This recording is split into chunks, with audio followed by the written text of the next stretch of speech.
नमस्कार, आप देख रहे हैं हमारा खास बुलेटिन खबर तो समझिए। मैं हूं शुभ मिश्रा आपके साथ।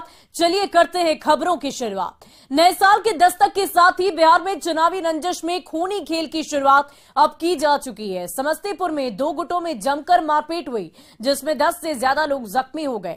मामला नगर निकाय चुनाव से जुड़ा बताया जाता है। वहीं सीतामढ़ी में एक युवक की सिर्फ इसलिए गोली मारकर हत्या कर दी गई क्योंकि उसने एक वार्ड पार्षद के समर्थन में वोट नहीं डाला था। देखिए लोकतंत्र के रक्त चरित्र से जुड़ी ये खास रिपोर्ट।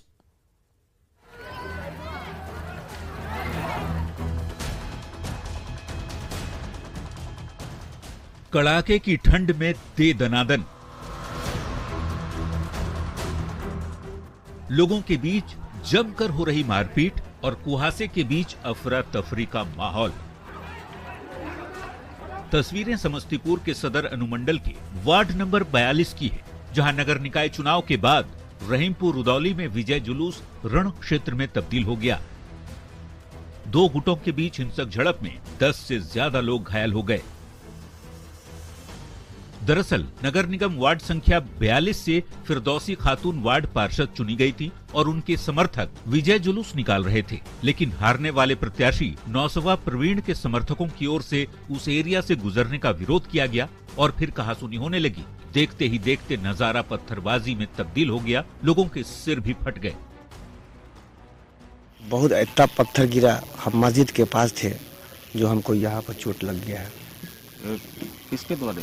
ये अजीम साहब के इधर से पथरा हुआ है। हम लोग जो जुलूस निकल रहा था, सरफराज के इधर से जुलूस निकल रहा था। घर में हम बाहर खड़े हुए थे इंतजार में सबके, तो पूरा भीड़ बन के आया। हम लोग अंदर भागे, वो लोग अंदर 4-5 घुस के और हम लोग माला लिए हुई थी कि पहनाएंगे। मेरे सर पे मारा, हम लोग के साथ जबरदस्ती करने का भी कोशिश कर रहा था। तब लास्ट में हम लोग सब मिलके जब रूम में बंद हुए तब हम लोग बचे नहीं, तो हम लोगों ने नहीं छोड़ा। हम लोग जश्न मना रहे थे जीत का, तो उस दिन ये लोग हारे हुए थे, तो आके पथराव किए हम लोग नहीं मिले, तो हमारे घर में घुस के हमारी बहन को, बेटी को गाली दिए, उसको मारे, सर फोड़ दिए। ठीक है, घर पे ईंटा मार रहे थे। जो हम लोग का वहाँ पे घर है, 2-3 घर। कौन थे हमला करने वाले? नौसवा परवीन के भतीजे थे, बेटे थे, उन्हीं के पूरे टोटल थे। चुनाव के नतीजे 30 दिसंबर को आए और नए साल की शुरुआत में ही चुनावी रंजिश ने हिंसक रूप अख्तियार कर लिया। एक गुट की ओर से पत्थरबाजी तो की ही गई, लाठी डंडे से पीटा भी गया। घर में घुसकर महिलाओं तक को पीटा गया। लोगों का आरोप ये भी है कि पिस्टल के बट से भी हमला किया गया।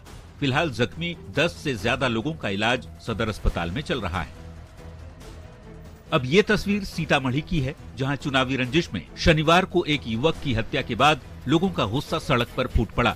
वार्ड पार्षद प्रत्याशी के बेटे पर एक युवक की हत्या का आरोप लगा है। आरोप है कि मृतक ने चुनाव के दौरान वार्ड पार्षद प्रत्याशी का समर्थन नहीं किया था, जिसे गोली मारकर मौत की नींद सुला दी गई। लोगों के हंगामे के बाद मौके पर पहुंची पुलिस ने मामले को शांत कराया।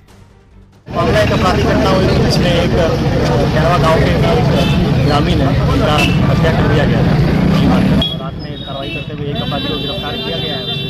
बाकी 2 लोगों की गिरफ्तारी का प्रयास किया जा रहा है।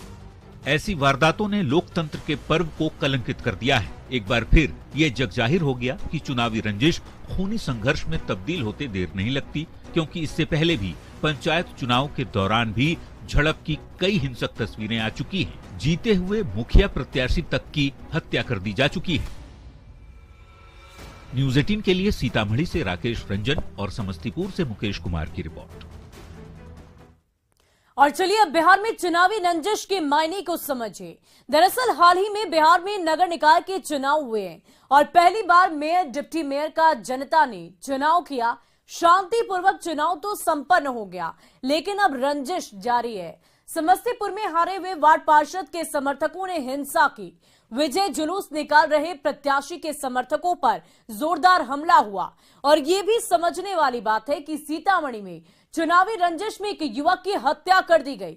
वार्ड पार्षद को समर्थन नहीं देने पर पार्षद के बेटे ने उसे गोली मार दी। और बिहार में पंचायत चुनाव के बाद भी जमकर हिंसा हुई थी। कई विजयी मुखिया उम्मीदवारों की हत्या तक की गई। चुनावी रंजिश में खूनी झड़प कोई नई बात नहीं, बल्कि बिहार में इस तरह की घटनाएं आमतौर पर अक्सर घटा करती हैं और कई दफा इन घटनाओं को लेकर चर्चा तो होती है पर इन पर रोक नहीं लग पाती। और चलिए अब बढ़ते आगे और बात अब बिहार के नेताओं की संपत्ति की, जिसे साल के आखिरी दिन सार्वजनिक किया गया है। संपत्तियों के खुलासे से जो एक बात सामने आई है वो ये है कि सरकार के कई मंत्री, मुख्यमंत्री और डिप्टी सीएम से ज्यादा धनवान हैं। देखिए ये रिपोर्ट।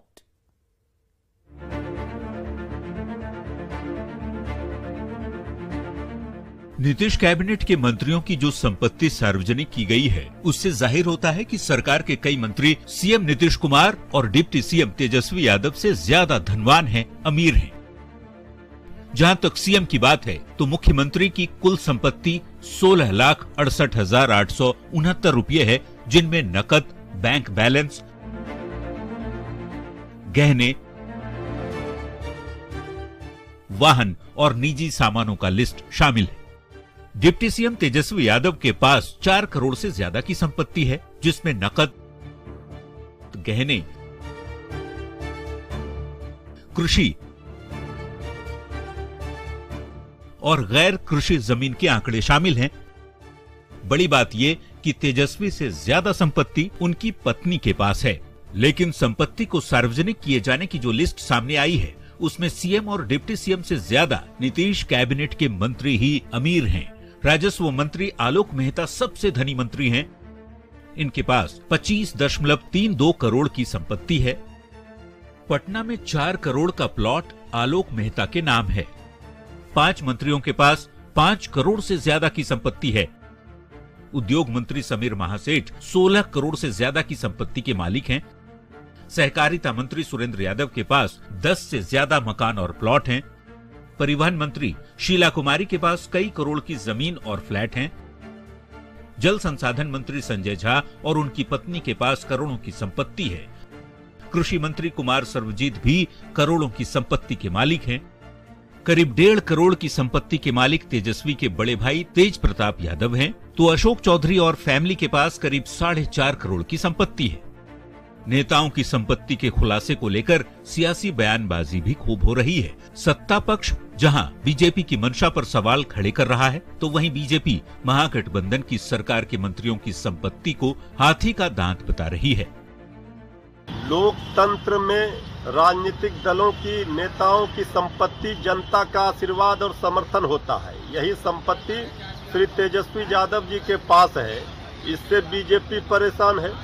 बीजेपी को जो असली संपत्ति है, वोट की संपत्ति नहीं, नोट की संपत्ति बीजेपी के पास है। सामाजिक और राजनीतिक जीवन में पारदर्शिता ही नीतीश कुमार जी और उनकी सरकार की राजनीतिक पूंजी रही है।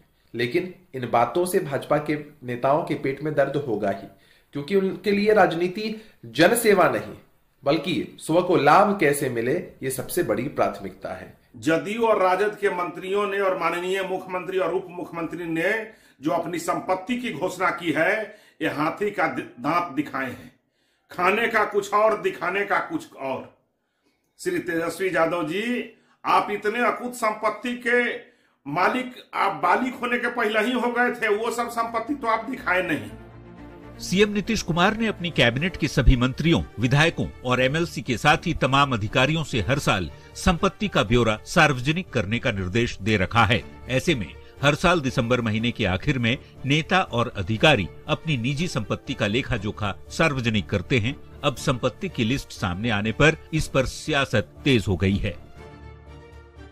न्यूज़ 18 के लिए पटना से अमित कुमार के साथ ब्यूरो रिपोर्ट।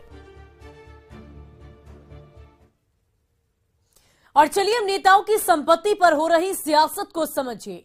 दरअसल मुख्यमंत्री नीतीश कुमार ने संपत्ति को लेकर सख्त निर्देश दिए। सभी मंत्री, विधायक, पार्षदों को संपत्ति सार्वजनिक करने के निर्देश दिए गए। सभी अफसरों को भी निजी संपत्ति का ब्यौरा दिए जाने को कहा गया है और साथ ही साथ हर साल नेताओं, अफसरों को संपत्ति की जानकारी देना अनिवार्य होता है। मुख्यमंत्री भ्रष्टाचार को लेकर जीरो टॉलरेंस की बात हर दफा करते हैं। समझने वाली बात तो ये भी है कि बीजेपी ने सरकार के मंत्रियों पर निशाना साधा है। संपत्ति घोषित किए जाने को हाथी का दांत बताया जा रहा है। बीजेपी के आरोपों पर सत्ता पक्ष की ओर से पलटवार किया गया है। बीजेपी पर बेवजह सियासत करने का आरोप लगाया जा रहा है और भ्रष्टाचार को लेकर सत्ता पक्ष और विरोधी आमने सामने हैं। लेकिन हकीकत तो यह है कि हर वर्ष इस पूरी संपत्ति का ब्यौरा की जानकारी सार्वजनिक करनी होती है और इसी को लेकर मुख्यमंत्री नीतीश कुमार ने साफ साफ भ्रष्टाचार के खिलाफ जीरो टॉलरेंस की बात कही है। बढ़ते हैं आगे। लोकसभा और विधानसभा चुनाव में अभी काफी वक्त बचा है, लेकिन बिहार में बदले समीकरण के बीच नए साल में भी नेताओं का पाला बदलने के दावे पर सियासत लगातार जारी है। पूर्व डिप्टी सीएम और बीजेपी नेता तारकिशोर प्रसाद ने बड़ा बयान दे दिया है कि जेडीयू के कई सांसद बीजेपी के संपर्क में हैं और जल्द ही वो बीजेपी का दामन थाम सकते हैं, क्योंकि नीतीश कुमार ने राहुल गांधी को विपक्ष का पीएम पद का उम्मीदवार बताया है, जिसको लेकर जेडीयू के कई सांसद अपने करियर को लेकर सशंकित हैं। और तारकिशोर प्रसाद के इस बयान पर महागठबंधन के नेताओं ने एक सुर में निशाना साधा है और ये कहा है कि तारकिशोर प्रसाद दीवा स्वप्न देख रहे हैं, पहले वे अपनी पार्टी बचा ले, वही बहुत है। सवाल है, क्या भाजपा के संपर्क में जदयू के सांसद और विधायक है? क्या 2024 में जदयू के सांसद और विधायक भाजपा का दामन थामेंगे?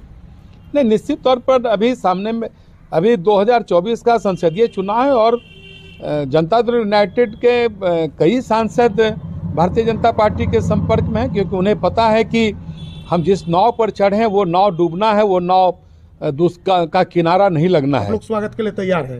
नहीं, देखिए वो तो राष्ट्रीय नेतृत्व तय करेगा, लेकिन जो राजनीतिक परिस्थिति है मैंने उसकी उन बातों की चर्चा की है।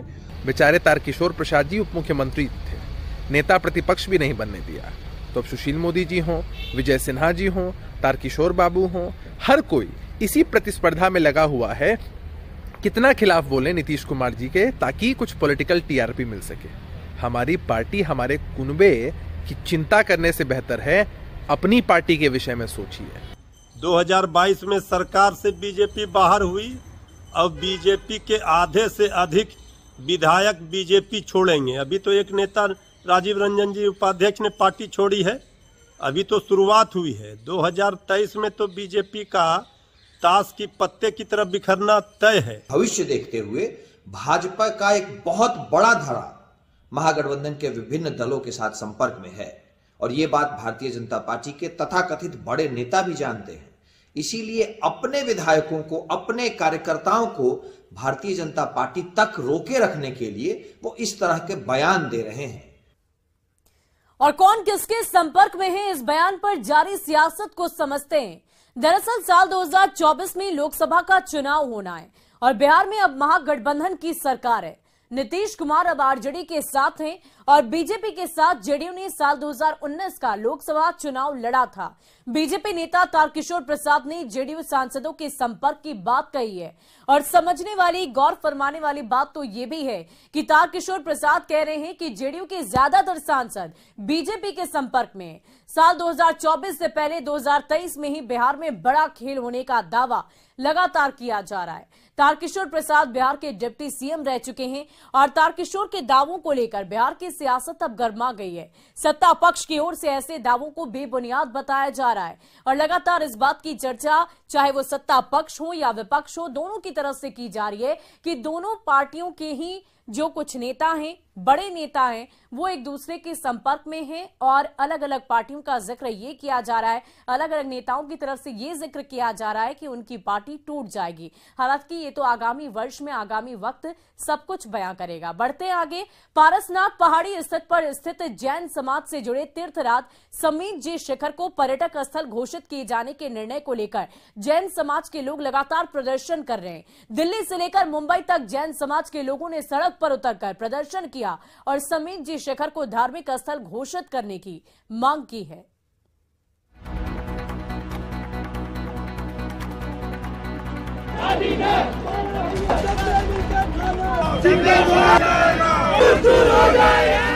समेत जी शिखर को लेकर जैन समाज का विरोध प्रदर्शन थमने का नाम नहीं ले रहा। पारसनाथ पहाड़ी पर स्थित जैन समाज से जुड़े तीर्थराज संवेद जी शिखर को पर्यटक स्थल घोषित किए जाने के निर्णय का जैन समाज के लोग लगातार विरोध कर रहे हैं। दिल्ली से लेकर मुंबई तक जैन समाज के लोगों ने सड़क पर उतरकर प्रदर्शन किया कि वहाँ पे रिसोर्ट वगैरह के लोगों का प्रोग्राम है, उसके लिए विरोध में हम यहाँ खड़े हैं, क्योंकि वो हमारे तीर्थ है और धार्मिक स्थान है और वहाँ की अच्छाई के लिए हमें लड़ना जरूरी है। इसके लिए हम यहाँ पवित्रता और कौमी एकता के लिए हम यहाँ आए हैं। मेरे को गिरिराज बचाना है, मैं मरते तक बचाऊंगी, जितनी रैली होगी मैं हमेशा आऊंगी और है ना गिरिराज के लिए कुछ भी करेंगे। साल के पहले दिन जब पूरा देश जश्न में डूबा हुआ था, तब जैन समाज के हजारों लोग देश की राजधानी दिल्ली में इंडिया गेट पहुंच गए और हाथों में बैनर पोस्टर लेकर जबरदस्त नारेबाजी की। हो जाएगी। मैं एक बार आपको इंडिया गेट लोकेशन से दिखाता हूं कितनी भारी तादाद में आज न्यू ईयर के दिन जैन समाज के लोग अपना विरोध जताने यहाँ पहुंचे हैं और आप भीड़ देखेंगे तो हजारों की तादाद में भीड़ आपको नजर आएगी। इंडिया गेट के सामने वाली ये रोड है और इनकी मांग है कि ये इसके विरोध में राष्ट्रपति भवन तक जाएंगे। हालांकि पुलिस यहाँ पर डिप्लॉयड है। लोगों का आरोप है कि झारखंड सरकार की अनुशंसा पर केंद्रीय वन मंत्रालय पारसनाथ पहाड़ी के एक भाग को वन्य जीव अभयारण्य घोषित करने जा रहा है, जो वे लोग किसी भी सूरत में होने नहीं देंगे। लोगों का कहना है कि पर्यटक स्थल घोषित किए जाने से जैन समाज के सबसे प्रमुख धार्मिक स्थल संवेद जी शिखर की पवित्रता खत्म हो जाएगी। अब इसमें से 20 तीर्थंकर हमारे मोक्ष गए हैं, वो हमारी पूजनीय पर्वत राज है, जिसके लिए यहाँ पे सरकार ने उसे पर्यटक स्थल घोषित कर दिया है, जो कि हमें बिल्कुल मंजूर नहीं है। हमारे भाई 7 दिन से अनशन पे है। हमारे भाई 7 दिन से अनशन पे हैं और सरकार के कानों पे कोई भी जू नहीं रेंग रही है। जैन धर्म के लोगों के लिए संवेद जी शिखर का कितना महत्व है, इसका अंदाजा इसी बात से लगा सकते हैं कि ये जैन धर्म का सबसे पवित्र स्थल माना जाता है। संवेद जी शिखर पर 23वें तीर्थंकर पार्श्वनाथ सहित 20 तीर्थंकरों ने मोक्ष प्राप्त किया है। संवेद जी शिखर गिरिडीह स्थित पारसनाथ पहाड़ी पर स्थित है। जैन समाज का विरोध इस बात को लेकर है कि संवेद शिखर अनादिकाल से शाश्वत जैन तीर्थ है। गजट में वन्य जीव अभयारण्य का एक भाग क्यों लिखा गया? राज्य और केंद्र सरकार एक दूसरे की तरफ गेंद क्यों डाल रहे हैं? हालांकि बीजेपी सांसद और झारखंड बीजेपी के अध्यक्ष दीपक प्रकाश का साफ साफ कहना है कि संवेद जी शिखर को केंद्र सरकार ने नहीं बल्कि झारखंड की हेमंत सोरेन सरकार ने पर्यटक स्थल घोषित किया है। ये पारसनाथ संवेद शिखर जी जैन समाज के लिए पवित्र स्थल, अब पवित्र स्थल नहीं बल्कि तीर्थ स्थल है। वो झारखंड सरकार ने उसको पर्यटकीय क्षेत्र घोषित किया, जिससे वहां के जो भावनाएं हैं उस पर आघात होगा। जैन समाज का ये विरोध प्रदर्शन पिछले कई दिनों से चल रहा है। विरोध को देखते हुए केंद्रीय संस्कृति, पर्यटन एवं उत्तर पूर्वी क्षेत्र विकास मंत्री जी किशन रेड्डी ने झारखंड के मुख्यमंत्री को एक पत्र लिखकर साफ कर दिया था कि पर्यटन मंत्रालय ने इस पवित्र स्थल को पर्यटक स्थल घोषित नहीं किया है और न ही इस संबंध में कोई प्रस्ताव मंत्रालय में विचाराधीन ही है। दूसरी तरफ झारखंड सरकार ने भी एक नोटिफिकेशन जारी कर ये बताने की कोशिश की है कि गिरिडीह के संवेद जी शिखर की पवित्रता बरकरार रखी जाएगी। न्यूज़ 18 के लिए दिल्ली से शिवम और रांची से रूपाली त्रिपाठी के साथ ब्यूरो रिपोर्ट।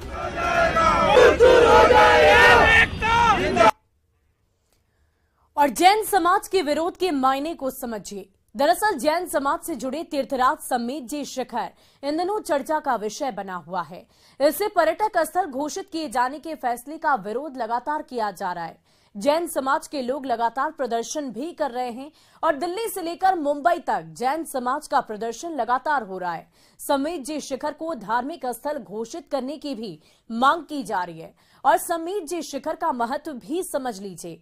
दरअसल संवेद जी शिखर पारसनाथ पहाड़ी पर है और संवेद जी शिखर जैन धर्म का एकमात्र पवित्र स्थल है।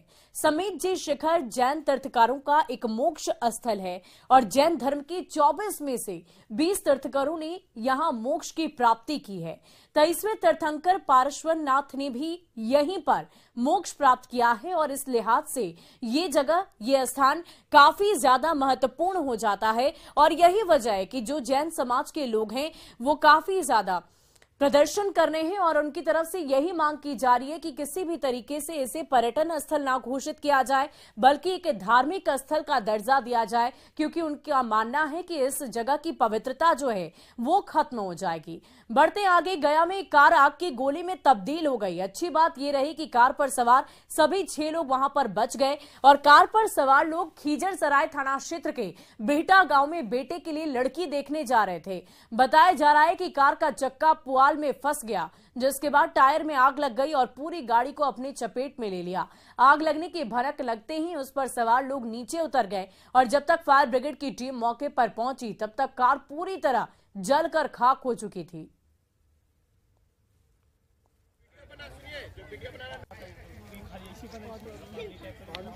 तो ये तस्वीरें आप देख पा रहे होंगे। देखिए ये कार जो है वो आग के गोले में कैसे तब्दील हो गई है, उसकी तस्वीर हम आपको दिखा रहे हैं। दरअसल पुआल की वजह से इस कार में आग लग गई और पुआल जो है वो फंस गया था गाड़ी के चक्के में, जिसकी वजह से ये भयावह तरीके से आग लग गई। लेकिन अच्छी बात ये रही कि इस कार में जो लोग भी सवार थे उन्हें किसी भी तरीके की हानि नहीं पहुंची। सभी इस बात की भनक जैसे ही लगी कि कार में कुछ गड़बड़ी है, सभी तुरंत वहां से कार से उतर गए और इस तरह सभी की जान बच गई। लेकिन ये तस्वीर ये बताने के लिए काफी है कि आग कितनी भयावह रूप से कार में लगी हुई है। वहीं दुमका में सड़क हादसे के बाद हंगामा हुआ, जिसके बाद लोगों ने एक ट्रक को आग के हवाले कर दिया। दरअसल सड़क हादसे में एक व्यक्ति की मौत हुई थी। मुआवजे की मांग को लेकर लोगों ने सड़क जाम किया और इसी दौरान एक टैंकर ने वहां मौजूद लोगों को कुचल डाला, जिसमें 2 लोग जख्मी हो गए और इससे भड़के लोगों ने कोयला से लदे एक ट्रक को आग लगा दी।